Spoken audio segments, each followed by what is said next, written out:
Hello students, Kumar study circle में आप सबका स्वागत है।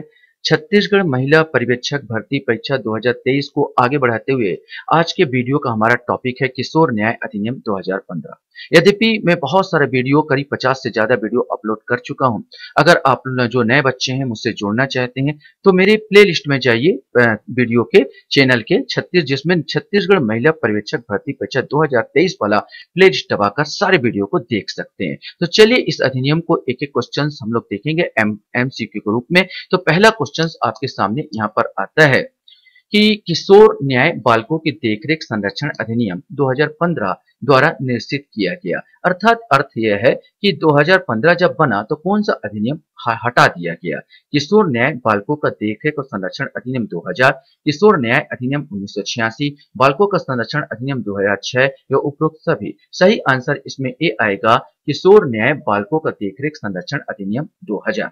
निश्चित करने की जरूरत इसलिए पड़ी कि जब संयुक्त राष्ट्र संघ का सम्मेलन हुआ था 1989-1990 के आसपास, 1989, 89 और 90 के आसपास जब यहाँ पर सम्मेलन हुआ संयुक्त राष्ट्र संघ का, संयुक्त राष्ट्र सम्मेलन जब भारत भी इसमें शामिल हुआ तो इसमें जरूरत महसूस किया गया उसकी संधि के तहत इसको बदलाव किया जाए। उसी के तहत 2000 को बदला गया और 2015 नया अधिनियम लाया गया।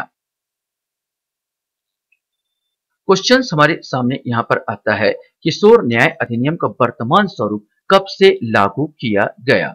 1 जून 2015, 15 जुलाई 2015, 21 मई 2015, 15 जनवरी 2016। सही आंसर डी आएगा, 15 जनवरी 2016। ऐसे याद कर लेना, किशोर अवस्था 15 से स्टार्ट होता है, ऐसे करके याद करना। 16, 17, 18 तक, 16 तक चलना है यहाँ पर।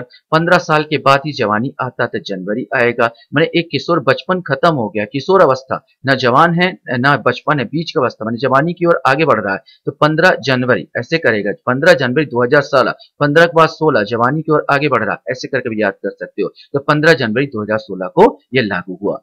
किशोर न्याय अधिनियम 2015 के तहत बालक किसे कहेंगे। 16 वर्ष से कम आयु किशोर, 18 वर्ष से कम आयु किशोर, 14 वर्ष से कम आयु किशोर, या इनमें से कोई नहीं। सही आंसर बी आएगा, 18 वर्ष से कम आयु का किशोर। क्वेश्चन हमारे सामने यहाँ पर आता है कि अधिनियम में किशोर को परिभाषित किया गया है। धारा 212, धारा 228, धारा 235 या धारा 242। इस अधिनियम में करीब करीब जो परिभाषा, यद्यपि हम जानते हैं कि हर अधिनियम में जो धारा 2 से परिभाषाएं चलती है, धारा 1, 2, 3, 4, लेकिन इसमें तो 60-70 परिभाषाएं दी हैं सबका, और किशोर को परिभाषित किया गया धारा सी में, उन्हें 235 में इसको परिभाषित किया गया है। क्वेश्चंस इसमें आता है, देख रेख और संरक्षण की आवश्यकता में बालक के संबंध में सत्य कथन कौन सा है। जिनकी कोई घर या निवास नहीं होता, जो भीख मांगते हुए पाए जाते हैं, जिनके माता पिता नहीं होते और जिनके कोई देख रेख नहीं करता है, जो मानसिक व शारीरिक रूप से बीमार होते हैं। सही कोट बताना है, 1, 2, 1, 2, 3, 1, 2, 3, 4 सब सही है यहाँ पर। इसका जो सही आंसर आएगा डी आएगा, अर्थात 1, 2, 3, 4। क्वेश्चन हमारे सामने यहाँ पर आता है, इस अधिनियम के किस धारा के अंतर्गत किशोर न्याय बोर्ड का गठन किया गया है। धारा 2, धारा 3, धारा 4 या धारा 6। सही आंसर सी आएगा, धारा 4। क्वेश्चन हमारे सामने यहाँ पर आता है, अभित्यक्त बालक से अभिप्रेत है जिसे माता पिता ने त्याग दिया है, जिसे माता पिता संरक्षक ने समिति को त्याग दिया है। ए या बी, उपयुक्त में से कोई नहीं। सही आंसर सी आएगा, ए या बी। क्वेश्चन हमारे सामने यहाँ पर आता है, किशोर न्याय अधिनियम 2015 के अंतर्गत गठित किशोर न्याय बोर्ड का अध्यक्ष किसे बनाया जाता है। कार्यपालक मजिस्ट्रेट जिन्हें 3 वर्ष का अनुभव, महानगर मजिस्ट्रेट जिन्हें 3 वर्ष का अनुभव, उप पुलिस अधीक्षक को, प्रथम श्रेणी न्यायिक मजिस्ट्रेट जिन्हें 5 वर्ष का अनुभव हो। तो यहाँ पर जो ऑप्शन के अनुसार बी आ जाएगा, महानगर मजिस्ट्रेट जिन्हें 3 वर्ष का अनुभव हो, इनको किशोर न्याय बोर्ड का अध्यक्ष बनाया जा सकता है, ये बनाया जाता है।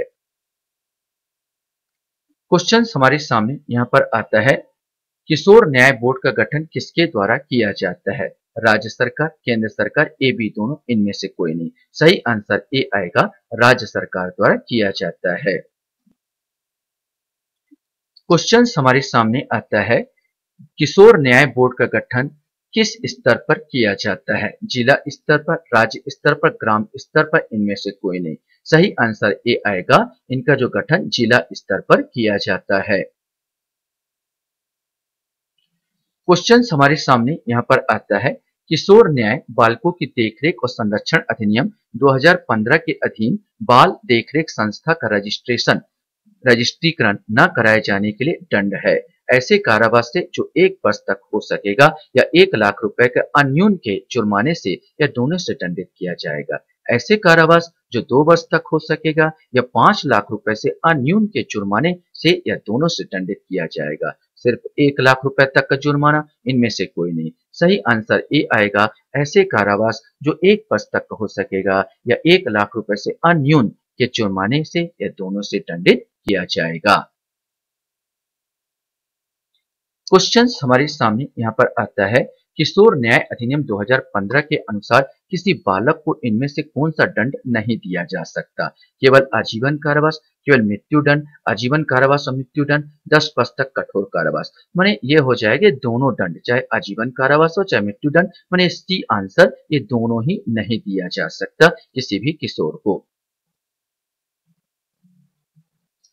क्वेश्चन हमारे सामने यहाँ पर है, किशोर न्याय अधिनियम 2015 के अंतर्गत बाल कल्याण समिति गठन किस धारा में किया गया है? धारा 11, धारा 12, धारा 20 या धारा 27? इसमें से आपका एक आएगा। सही आंसर डी आएगा, धारा 27 में किया गया है। बस यहाँ पर क्वेश्चन जरूर दिया हूं, मेरे अनुसार धारा ज्यादा नहीं पूछा जाएगा,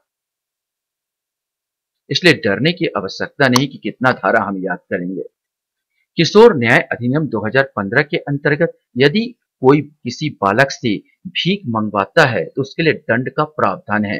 5 वर्ष का कारावास व 1 लाख रुपए का जुर्माना, 5 वर्ष का कारावास 2 लाख रुपए का जुर्माना, 10 वर्ष का कारावास 1 लाख रुपए का जुर्माना, 10 वर्ष का कारावास 2 लाख रुपए का जुर्माना। सही आंसर ए आएगा, 5 वर्ष का कारावास और 1 लाख रुपए का जुर्माना। अगर कभी कभी होता यह है कि बच्चे लोग उठा ले जाते हैं और भीख ज्यादा मिले करके उनका अंग भंग कर दिया जाता है। अगर इस प्रकार किसी बच्चे का आप अंग भंग करोगे तो उसकी सजा 7 से 10 साल और करीब 5 लाख रुपए तक जुर्माना हो सकता है। अंग भंग करने का ये बता देना चाहता हूँ, नहीं तो अधिकांश में इसमें 5 वर्ष का कारावास और 1 लाख रुपए जुर्माने की सजा का ही प्रावधान है। क्वेश्चन हमारे सामने यहाँ पर आता है, अनाथ से ऐसा बालक अभिप्रेत है जो जैविक माता पिता के बिना है, जो जैविक संरक्षक के बिना है, जो जैविक दंतक माता के बिना है, उपयुक्त सभी। तो इसमें सही आएगा, डी आएगा, उपर्युक्त सभी। क्वेश्चन हमारे सामने यहाँ पर आता है, किशोर न्याय अधिनियम के तहत यदि कोई बालक को बंधुआ मजदूर बनाया जाता है तो उसके लिए दंड का प्रावधान किया गया है। अब बंधुआ मजदूर के लिए भी है 5 वर्ष कठोरवास 1 लाख रुपए जुर्माना, 5 वर्ष का कारावास 2 लाख रुपए का जुर्माना, 3 वर्ष कठोरवास 1 लाख रुपए जुर्माना। उपरोक्त में से कोई नहीं। तो इसमें बताया अधिकांश में यही है, 5 वर्ष का कठोर कारावास व 1 लाख रुपए का जुर्माना। अगर भीख मंगवाते तो भी यही दंड हो, बंधुआ मजदूर बनवाते तो भी यही दंड है।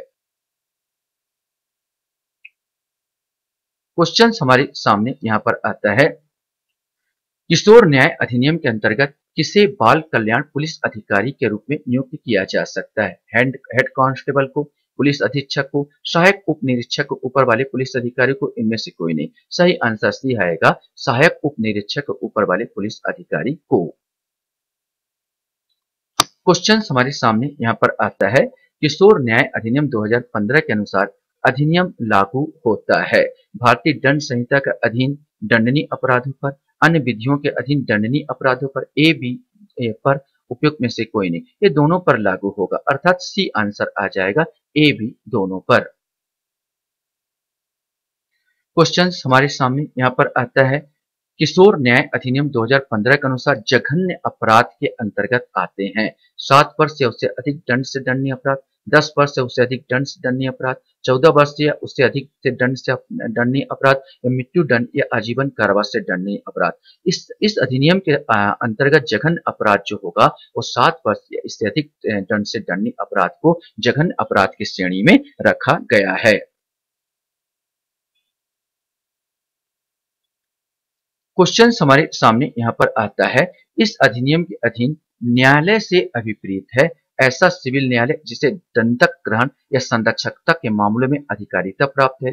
कोई आपराधिक न्यायालय जिसे इस अधिनियम के अधीन विचारण की अधिकारिता प्राप्त है। सिविल एवं आपराधिक न्यायालय उपयुक्त सभी। इसमें से आपको बताना है। सही आंसर ए आएगा इसका ऐसा सिविल न्यायालय जिसे दंतक ग्रहण एवं संरक्षकता के मामलों में अधिकारिता प्राप्त है। इसमें कुटुंब न्यायालय भी आ सकता है, जिला न्यायालय भी आ सकता है इसके अंतर्गत, लेकिन ये नहीं आएंगे। क्वेश्चन हमारे सामने यहाँ पर आता है, किशोर न्याय बोर्ड के निम्न में से किसकी शक्ति प्राप्त है? प्रथम श्रेणी के न्यायिक मजिस्ट्रेट की, मेट्रोपोलियन पॉलिटिन मजिस्ट्रेट की, या तो ए या तो बी, उपयुक्त में से कोई नहीं। इसका आपको बताना है। सही आंसर सी ही आएगा, या तो ए या तो बी, अर्थात प्रथम श्रेणी के न्यायिक मजिस्ट्रेट की या मेट्रोपॉलिटन मजिस्ट्रेट की। क्वेश्चन हमारे सामने यहाँ पर आता है, किशोर बोर्ड में सम्मिलित होते हैं न्यायिक मजिस्ट्रेट, दो सामाजिक कार्यकर्ता, उपयुक्त ए बी दोनों, उपयुक्त में से कोई नहीं। सही आंसर सी आएगा, उपयुक्त दोनों, अर्थात एक न्यायिक मजिस्ट्रेट होगा और दो सामाजिक कार्यकर्ता। इसमें कहा गया कम से कम एक महिला होनी ही चाहिए। किशोर न्याय बालकों के देखरेख संरक्षक अधिनियम 2015 की किस धारा में परित्यक्त बालक को परिभाषित किया गया है? ये परित्यक्त बालक तो धारा 2(1), धारा 2(8), धारा 3(5) या धारा 3(15)। परित्यक्त बालक को पहले ही उठाया गया, पहले ही धारा में 2(1) में ही जो परिभाषा जो दिया है 23 का, वो परित्यक्त बालक का परिभाषा दिया गया है।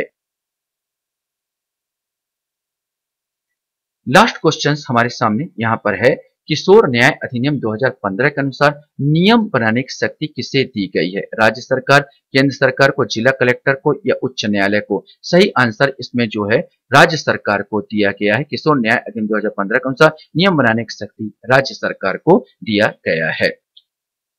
आशा करता हूँ ये वीडियो भी आपको अच्छा लगा होगा। आप लोग मेरे वीडियो को वॉच करते हो, इसलिए धन्यवाद। Thank you very much.